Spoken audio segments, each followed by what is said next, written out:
Hello, Maureen. This is Tara.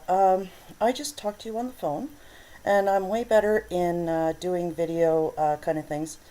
And I was the girl that you talked to that had ASD and ADHD, that is autism and attention deficit disorder. And that being said, I'd like to talk to you about people with high function needs and invisible disabilities such as my own. As you can see, I pretty much talk like everyone else. I think like everyone else.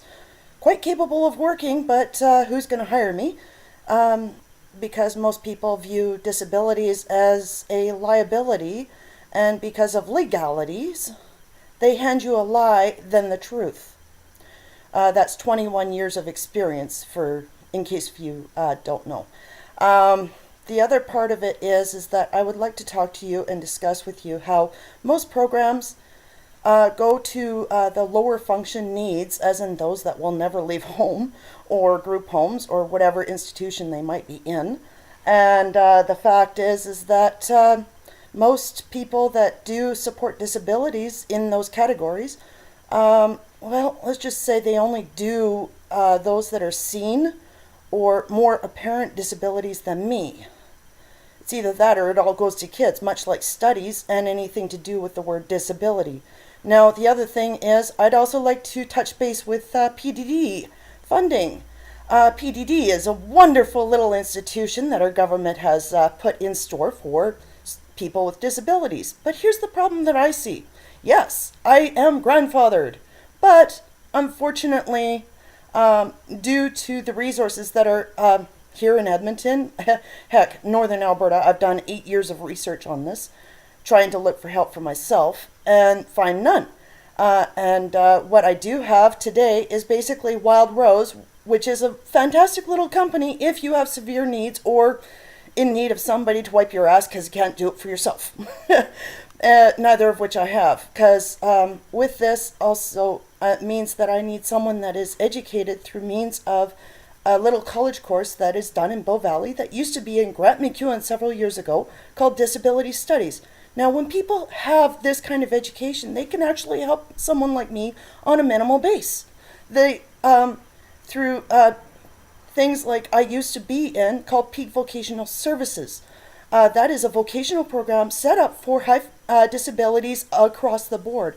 That means if you have severe, then they support you for that need or whatever need you might have. If you have high function needs, they help you with education when it comes to community. They also help you with socialization, both in community and workplace, and as well as helping you correct certain behavioral issues that may come with your disability. Then on top of that, they also help you find a job, a place to live, blah, blah, blah, and the list goes on. Unfortunately, none of that is here in Edmonton. And I've got friends my age. I've got friends that are, I know people in their 20s, barely old enough to leave home, that also need these services because, well, PDD only helps those that are more apparent these days or, more severe needs. But yet, back in my day, before the Klein days, I hate to put the dead bugger in his grave even more, but the guy, when he scrapped our services, basically destroyed all of our lives, especially north of Calgary. And those that are here in Edmonton have been ignored. Those that, well, are basically, if you were to walk past them, you wouldn't know the backstory without asking them. Or if they gave you a freaking novel of medical papers that said otherwise. And this is the going problem here in Edmonton. Too many of us are not able to get work because if we say we have a disability, the going joke is, funny, you don't look like you have a disability. Well, unfortunately, not all disabilities are seen. As a matter of fact, mine isn't. You would have to be specially trained in the field of disability to know what to look for, let alone to see what I have. And in order to see what I have, you would have to get to know me. Unfortunately, who has the time for that? Unless you're willing to become my friend. I'm a lady who thinks that disability programming should be lifelong because your disability, your needs change with your age, as does your health and your mental awareness and or ability. And with that also comes cognitive or different goals and different needs. And even though that when you're younger, your needs differ, the goals and everything are different, say, than that of someone my age, which equals different results and different tactics.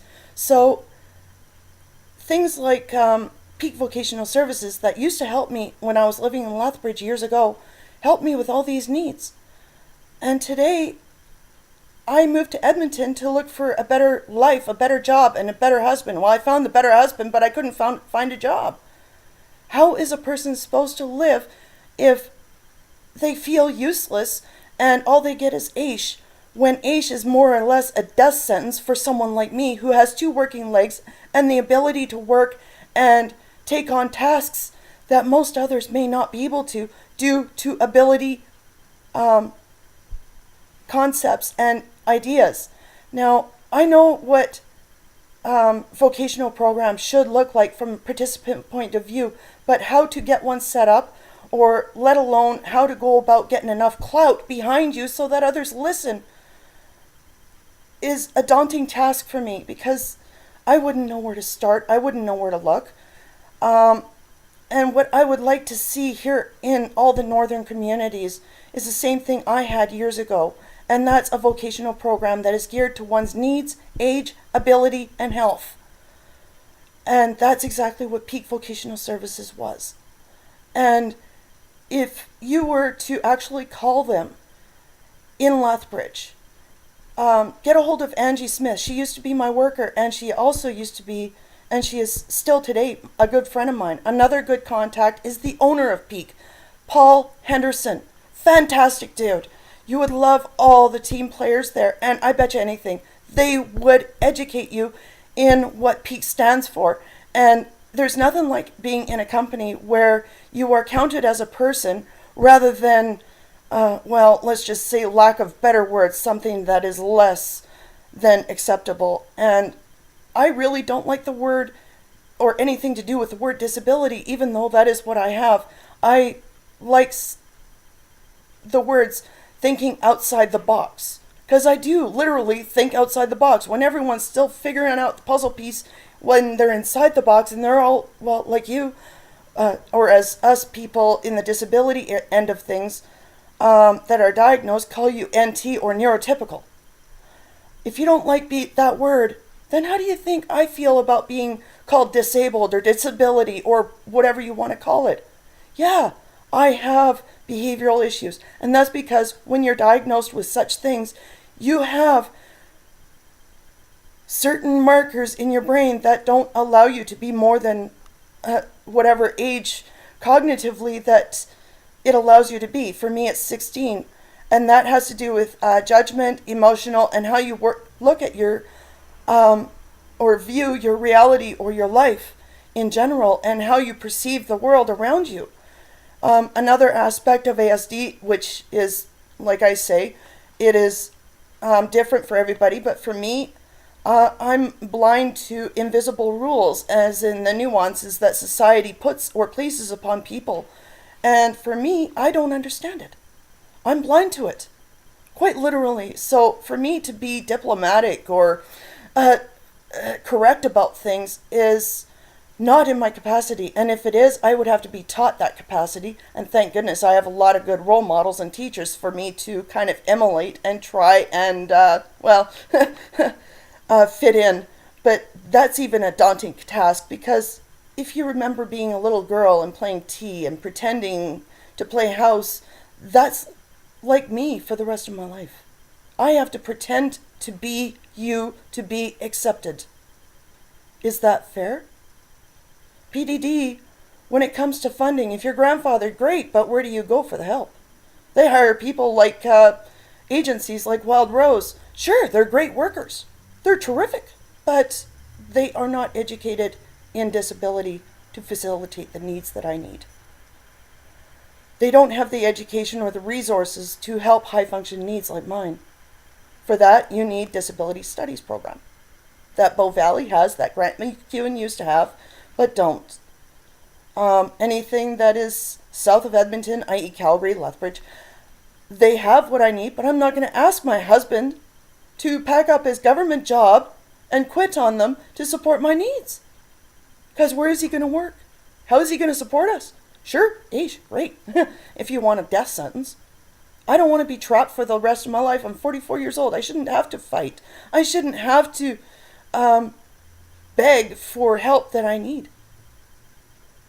And to ask a loved one to take over what a worker should do in advocacy, support, and what have you, it's not fair. What happens if he goes? I can't bank for the life of God. I couldn't save money.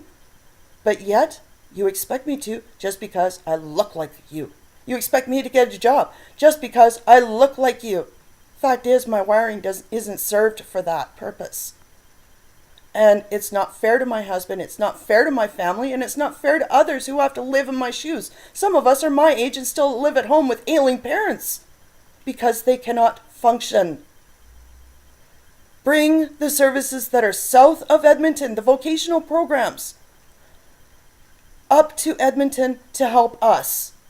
Then on top of that, do us a big favor and open up PDD funding's doors and get rid of that stupid IQ test that puts so many at risk who need the help.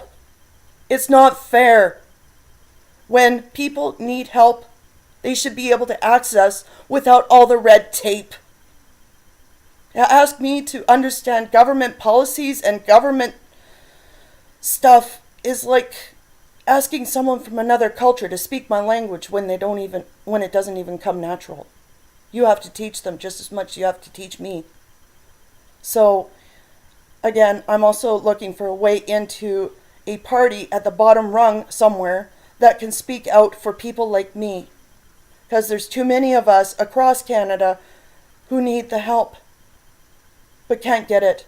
Much like mothers with high function needs kids, where FSCD is basically denying them because their kid looks freaking normal, but yet they have behavioral issues. This should not be allowed, and it should be stopped. Vocational programming and PDD is a must in someone's life like mine.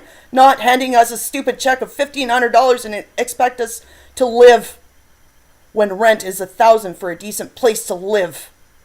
Is that fair? Bring in the resources that we need and stop destroying lives. Thank you.